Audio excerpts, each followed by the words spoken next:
We'll begin with, how can you keep yourself motivated when the only thing you are facing is rejection, dejection, and heartbreaks continuously? Not just one, not in one sphere, but in multiple spheres. So how do we keep ourselves motivated when we face rejection, dejection, and heartbreak? By remembering what our purpose is and remembering why we do things. If the reason that we do anything is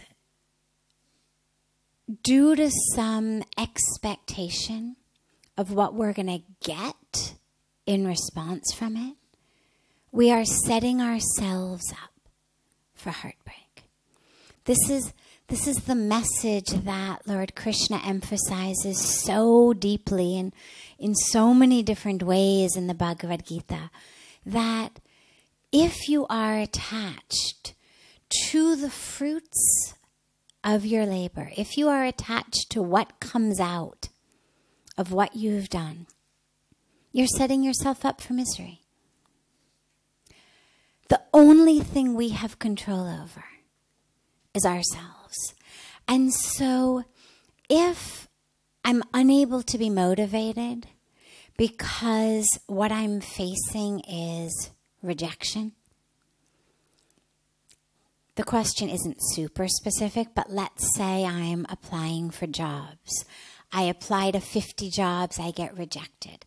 Let's say I'm an author.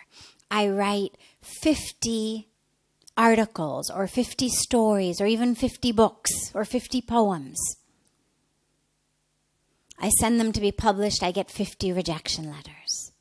I'm a singer, I'm a dancer, I'm an actress. I make 50 videos of myself singing or dancing or acting. I send them off to agents and managers and whatnot. 50 of 50 are rejected. Well, if the reason that I'm writing,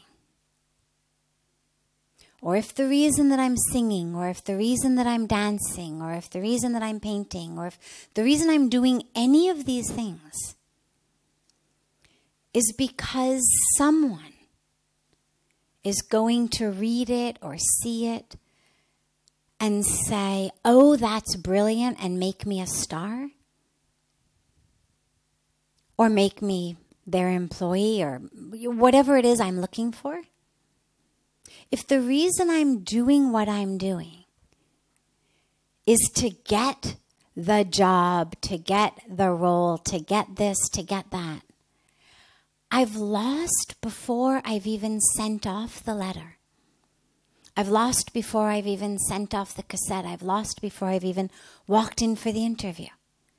Because what I've done is I've put my value, my worth, my life, my happiness in someone else's hands. Now, that's not to say that people don't need to make a living. And if you've got to put food on the table and you've been rejected from 50 of the 50 job interviews you've gone on, that you're not going to recognize a problem. But the problem there is not a problem in you, but it's clearly a problem in the types of jobs you're applying for. Or it's clearly a problem in the way you are applying for the jobs. But this is not something that should demotivate us. We're not living, and this is so important, we're not living for other people's approval and value. And if we are, then we're going to live in misery.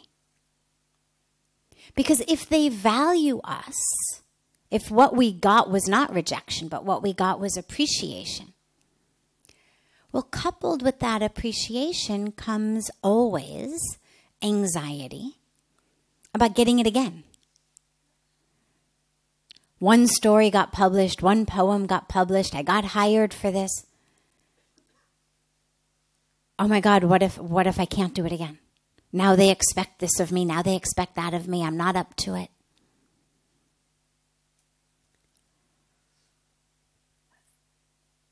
So even if we're succeeding on that level, we're failing ourselves inside, because what I've done is I've made my value and my worth contingent upon someone else's perception. And this is where, in the Bhagavad Gita, Lord Krishna makes it so clear. Do not be attached to those fruits, whether the fruits are what someone else says, whether they accept it, whether they reject it, whether they love it, whether they hate it, whether the fruit is something as literal as the fruit of a tree growing. You can plant the seed. You can shine the sun on it. You can water it. But there's 100 other factors that have nothing to do with you that could come into play, ensuring that that seed never sprouts. None of which is your fault. None of which makes you an unworthy person. But that are out of your control. An example about this that I've shared before is, which I love it though, it's a personal example of this, literal gardening. When I was living in San Francisco, we had moved to San Francisco from the Palo Alto area. And in Palo Alto, we had a proper backyard with, proper trees and proper dirt and proper plants and stuff. And in San Francisco, in an apartment, we just had little potted plants that you could put on a windowsill outside the kitchen window. And I love to cook. And I was a staunch vegetarian from the time I was a teenager. And so I had learned how to cook. And I loved to grow cooking herbs outside my window. First I grew them in the backyard in Palo Alto, and then outside my window in San Francisco. And moved to the city, plant them. They don't grow. They don't even sprout. Not one of the 3 pots. I thought, that's weird. God, maybe the seeds were bad. I replanted them. I get nothing. Cannot even get a sprout. And even on something as seemingly insignificant as being able to get basil to sprout, nonetheless, it starts to sting at the ego. You're like, my God, I can't even do this? And especially when you're young, when you're insecure, you're, finding your way in life, little things like that even have really a sting on the sense of self. So I'm starting to feel miserable. I've now on my 3rd batch of seeds, nothing is growing. I see my neighbors, they're growing, so it's not the weather. First I blamed the weather. San Francisco's cold, it's foggy. Neighbor's basil's growing, my basil's not growing. One day I come home early from my PhD program where I was in school. Come home early, and we had adopted a cat when we moved to the city. And it was an indoor and outdoor cat, both. And I come home early. Usually I came home only in the evening. It was dark. But I came home early, middle of the day. And when I go in the kitchen to make some coffee, I look out the window and I see the cat in the pots of plants doing this. In the dirt. Now, you tell me, regardless of how good the seeds are, regardless of how good the dirt is, how much sun, how much rain, if you've got a cat digging up the seeds you plant and throwing them all over the ground, obviously they're not going to sprout. Obviously you're never going to be able to grow anything. The reason I love this story is it so obviously had nothing to do with my value as a person. So obviously had nothing to do with my worth as a person, or even my value as a gardener or a cook. And everything to do with this extra variable of the cat. Nothing to do with me, nothing to do with the seeds, nothing to do with anything except a cat. But if I hadn't come home from school mid-afternoon early, this thing was really starting to affect my ego. I mean, like, you fail at something. And again, I've chosen an insignificant story because even little things have the power to impact us so deeply. You fail at something, even something that insignificant, enough times in a row, and it really starts to erode your sense of self. And this is where the Bhagavad Gita and so many other scriptures are scriptures that don't require you to be a Hindu, are scriptures that don't require you to be Indian, are scriptures that don't require you to worship God in the name of Lord Krishna, but that are so universal because all of us, I mean, at 21, 22, I wasn't religious at all, let alone, I didn't even know who Lord Krishna was. But how valuable his teaching would have been for me if only I had had the benefit of having it in my life, which I didn't, and therefore had to wait until I showed up home from school early one day and discovered the cat and was finally able to feel okay about my gardening skills. But the same is true in bigger things. There's always another variable.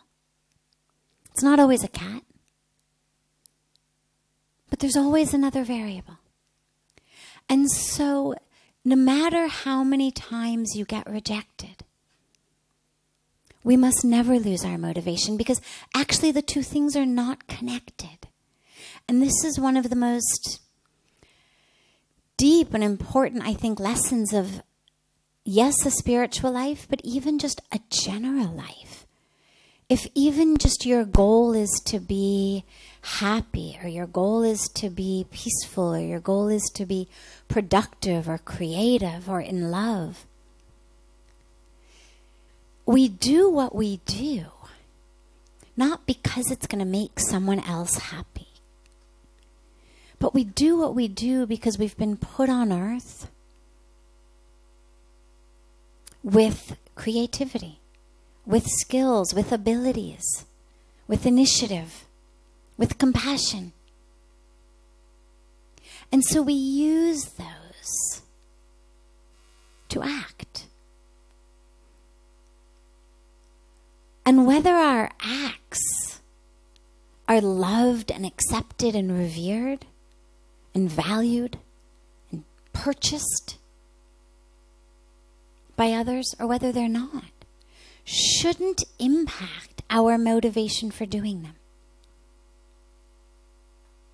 A flower gives fragrance regardless of whether anyone bends down to smell it. You never, ever, ever see a rose bush that finally decides, forget it. Like, why bother giving fragrance?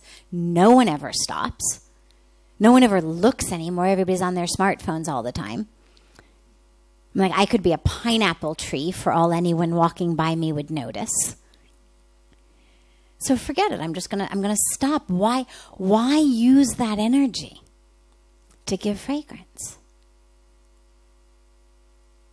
But she keeps giving fragrance. All of nature does what it does. This is when we talk about Dharma. We do what we do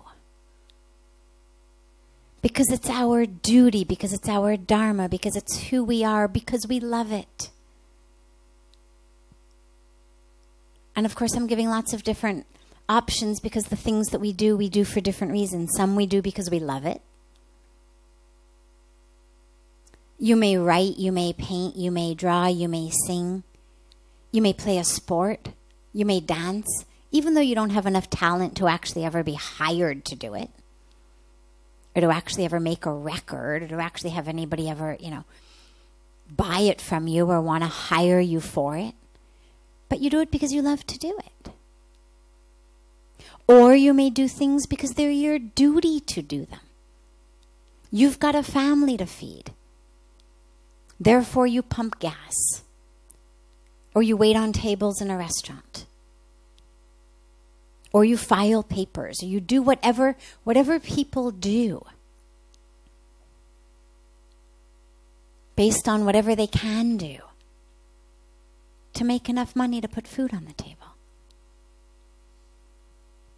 I don't know anyone who loves pumping gas or who loves waiting tables or loves filing papers, but they love their family.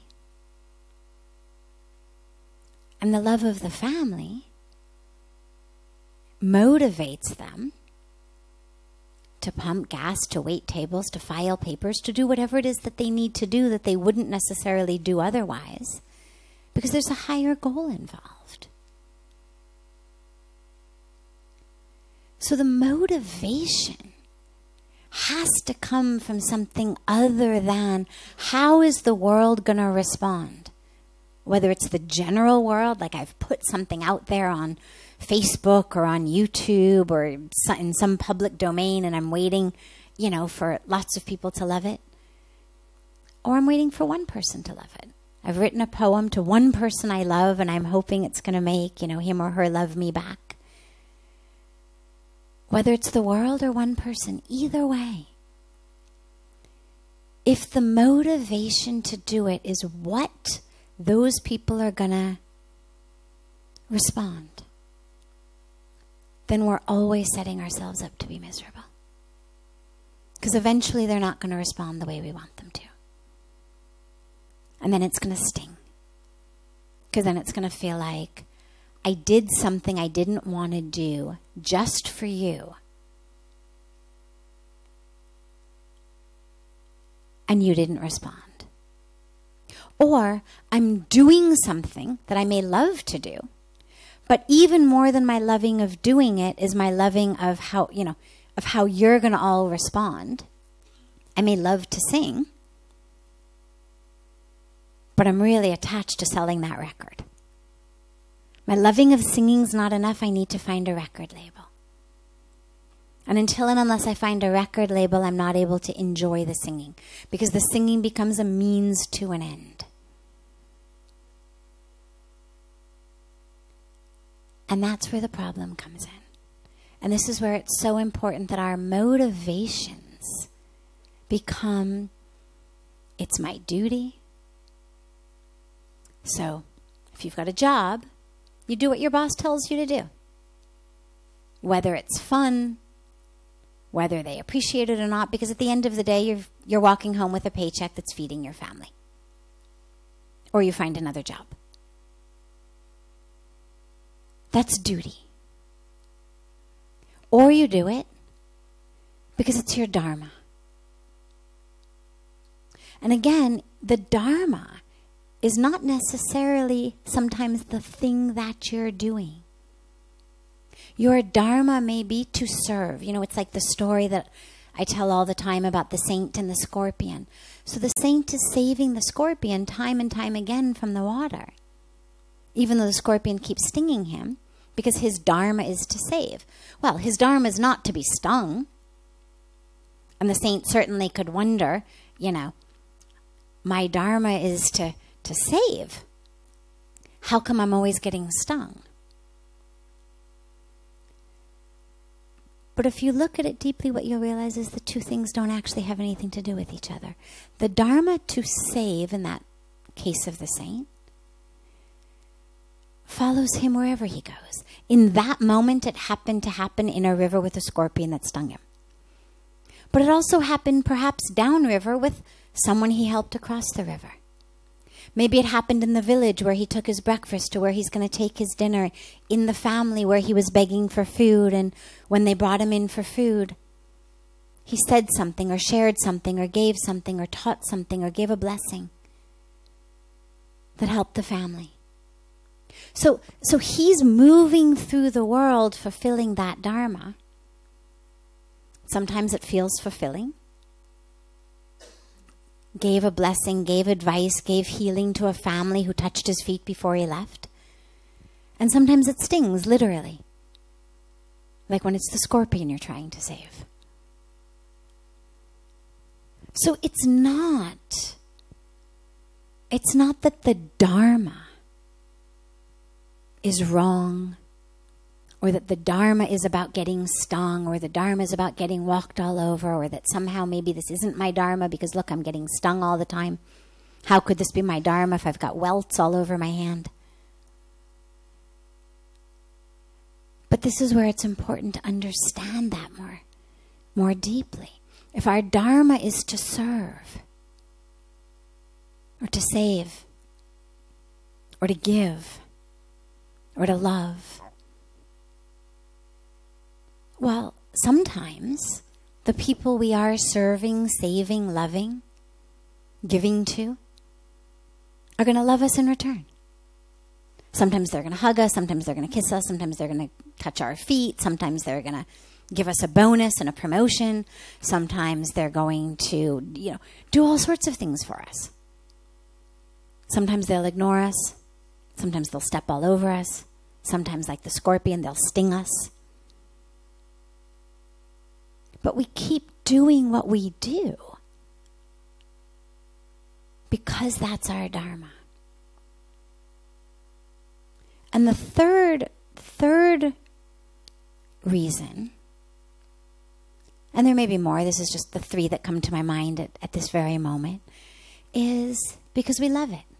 It may not be our duty, may not put food on the table. It also may not necessarily be our Dharma. But we love it.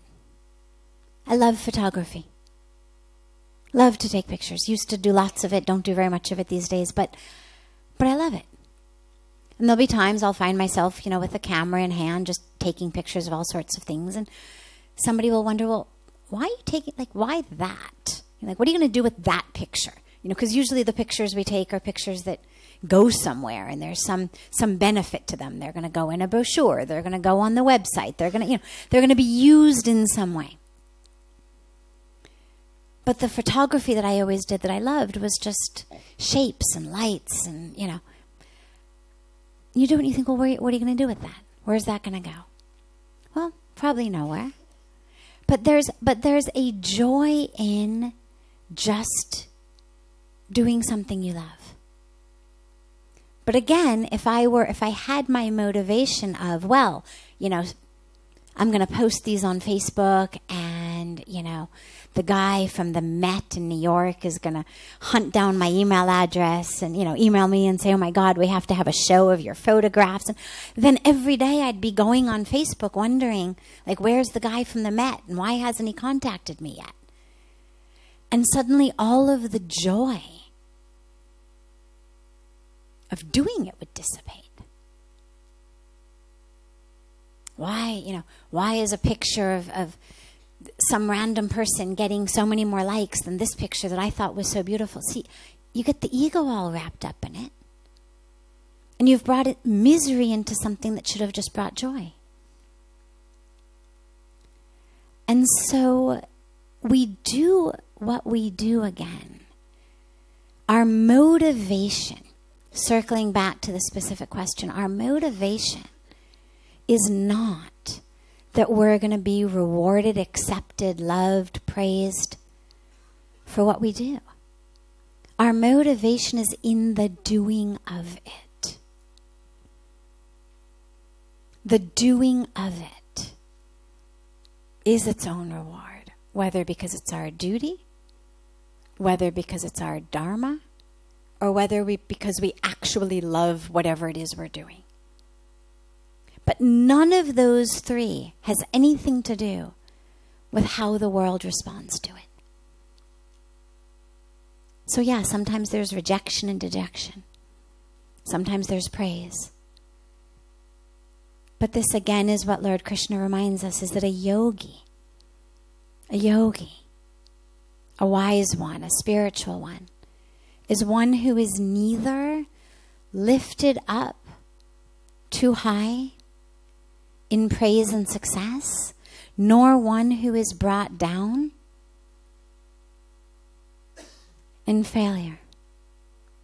A yogi is one who is not affected, not raised and lowered like the waves on the ocean by wealth and poverty, pleasure and pain, success and failure. And so as we move in our spiritual world, the answer to that is not I don't do anything, it's I keep doing. But I do for reasons other than to get that high of the praise, of the reward, of the love. Because if I love the highs, the lows are going to come. Ask any surfer. Every wave you ride going up,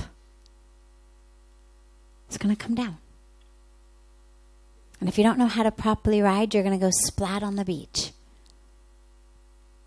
And so if we're hooked into the waves that go up, inevitably we're going to find ourselves drowning in the waves that come down.